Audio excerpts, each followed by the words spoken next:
All right, we got a 2013 Dodge Sprinter van here, 2500, and it was making, it's my brother's work van, and he brought it by the other day. It was making a pretty good noise from the tensioner. It's actually not doing it right now, but that's kind of typical. Sometimes I'll make noise, sometimes they won't. We're going to go ahead and pull the tensioner off this real quick and check it out. I think it's easier to get it from underneath the actual taking the belt off.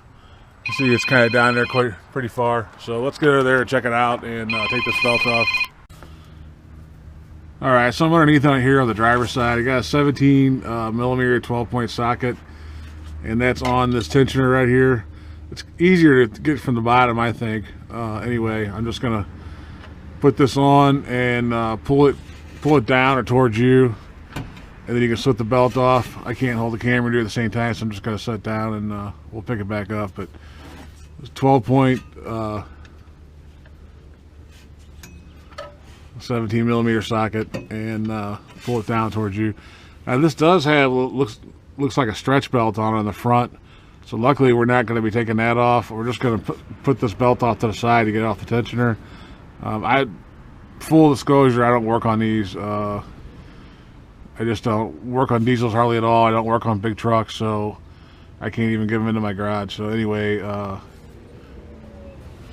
I'm not an expert on these, but that looks like a stretch belt, and we're not going to take that off. We're just going to take this Serpentine belt off of the AC here, and then do what we have to do with the tensioner. So pull it towards you, pull it off, and then we'll go after that tensioner. All right, so go ahead and take out that middle bolt, and this whole thing has got a notch on behind it that holds it straight, and I believe this is 11 millimeter. I thought I had it all the way loose. I don't.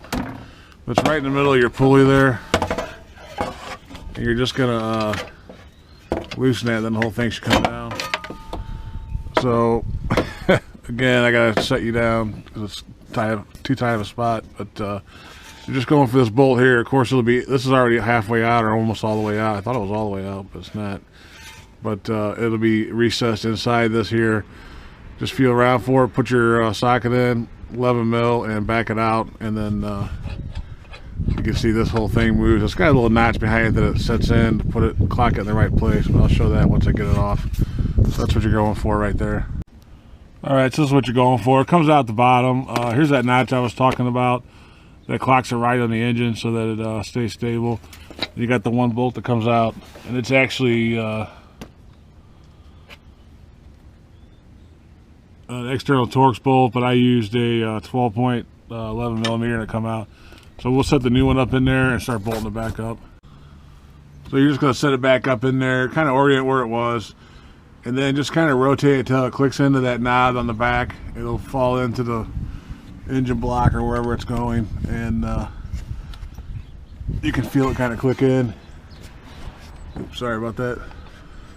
You can see there it's not moving. If it wasn't in that thing, it would be rotating more. And make sure you put the belt around it. The belt kind of goes around the back of it, and then you're just going to tighten it up. So anyway, that's how it goes. I'll move this out of the way so you can kind of see how it's oriented.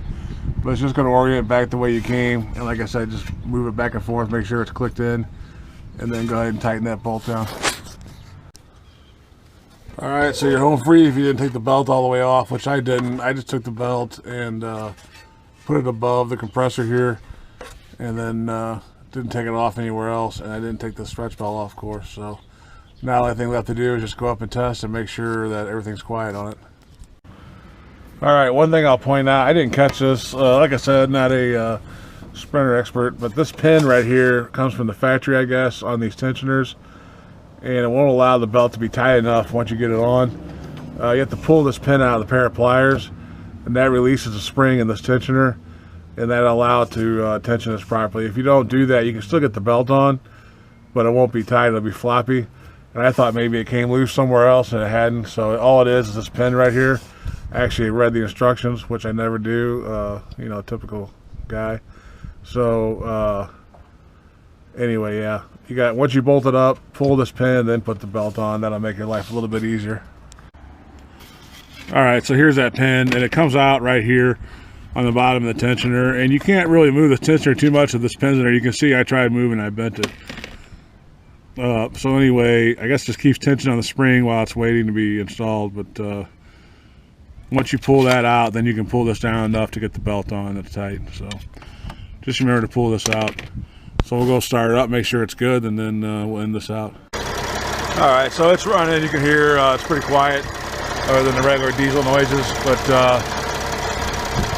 you know, before it was kind of squealing or squelching real loud, making a noise, I guess every once in a while. So anyway, that's about it. It's probably not a real good video as far as, I mean, it's a pretty simple job, just go underneath it and do it all. But if someone's got a Sprinter and they're trying to save some money and avoid a big shop bill, or at least a medium-sized shop bill, they can do it themselves pretty easily. So that's about it.